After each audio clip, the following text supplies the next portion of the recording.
Hello, I am Sarita, and welcome to episode 5 of Fortunes by Florence.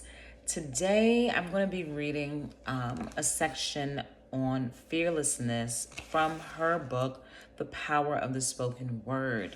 And so these are nuggets from Florence Scovel Shinn, who was before Neville Goddard, and that new age wave was just permeating during that time.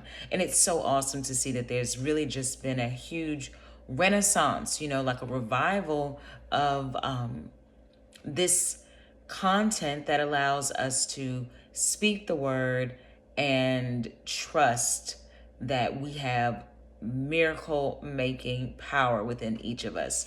And so I'm going to jump into this section on fearlessness, which is really talking about our states of consciousness and how they show up, for example, in the Bible. For example,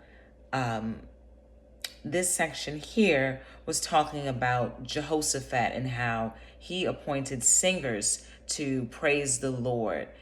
And the Bible was talking about their states of consciousness and how your enemies and your doubts and fears, your criticisms and your resentments, those are all your enemies. Your doubts, your fears, your criticisms, and your resentments.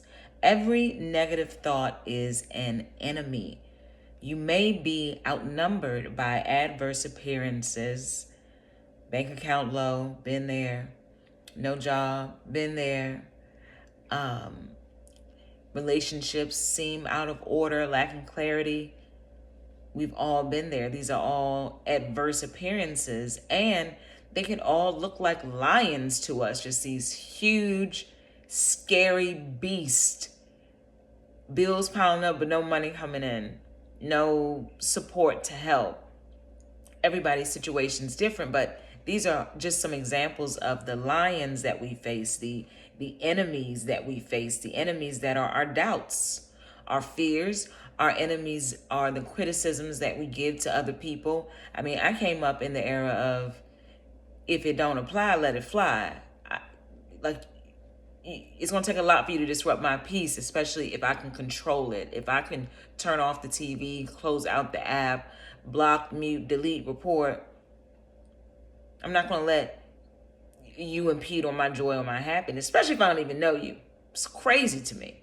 Nevertheless, you may be outnumbered by adverse appearances, but do not be afraid or dismayed by reason of this great multitude. For the battle is not yours, but God's. Going further, scarcely a day passes without some sort of lion appearing on man's pathway. The lions of lack, limitation, fear, injustice, dread, or forebodings. Immediately walk up to the situation of which you are afraid. If you run away from it, it will always be right at your heels.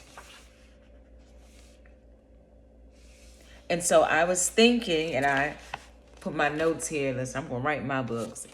How do you get rid of fear? How do you get rid of anger? How do I suggest one get rid of fear or one get rid of anger?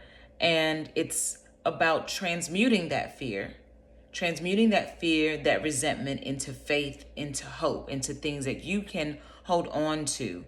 And two ways that I have done this, and I suggest that people do this and add these things again to your spiritual toolbox, your spiritual toolkit, is through affirmations, and two, praise and worship, especially if you just like an old school saint. You got to throw on the Clark sisters, you got to throw on Karen Clark Sheard, Kirk Franklin, you got to throw on some of them old praise and worship songs, okay? Because it, one, helps you change the focus of your fear, your lack, or what you perceive as your fears, what you perceive as your lacks, what you perceive as your lions and your limitations. That changes your focus, and it also helps to energetically shift the atmosphere. And that's all about vibration. And it's hard to manifest or attract anything you want if your vibration is low or negative. So really think about your different states of consciousness, how you may allow yourself to be moved into those states of consciousness, and how do you allow yourself to be moved out and pivoted throughout those states of consciousness. Imagine if you are consistently listening to maybe songs from like your past when you were growing up, but they are still songs that are seeped in heartbreak, despair, doom and gloom. If you step out and you look at all aspects of your life, really check in to see, am I happy in my loving relation, in my love life? Am I happy in my other relationships? Do I really like my job? You may realize that there are a lot of things that you don't like.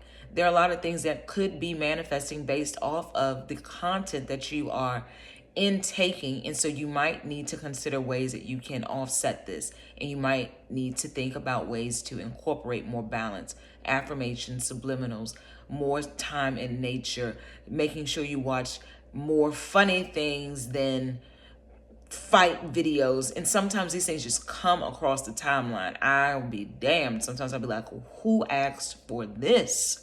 So sometimes you are being shown things totally against your will. But fear not. It's important to know that you can change your focus, that these are adverse circumstances or what appear to be adverse, but appearances can change. Mountains can shrink. They can be walked around. They can be flown over. So, take heart and think about how you can transmute your fate. The last part of this I'm going to leave you with, again, as a reminder of, our thoughts, our words, and the things that we're thinking about. And it goes, the average person is a resenter, a resistor, or a regretter. They resent people they know and people they don't know. They resist everything from daylight saving up. They regret what they did or what they didn't do. It is very wearing to be with these people. They exhaust all their friends. It is because they are not living in the wonderful now and are losing all the tricks in the game of life. So that was today, episode 5, Fortunes by Florence. I hope that you found that musing useful in your life. And if you did, please don't forget to like, share, and subscribe so that other people can find this content as well. Have a wonderful, wonderful day. If you are enjoying these, comment below and let me know. And I'll see you on the next one. Bye.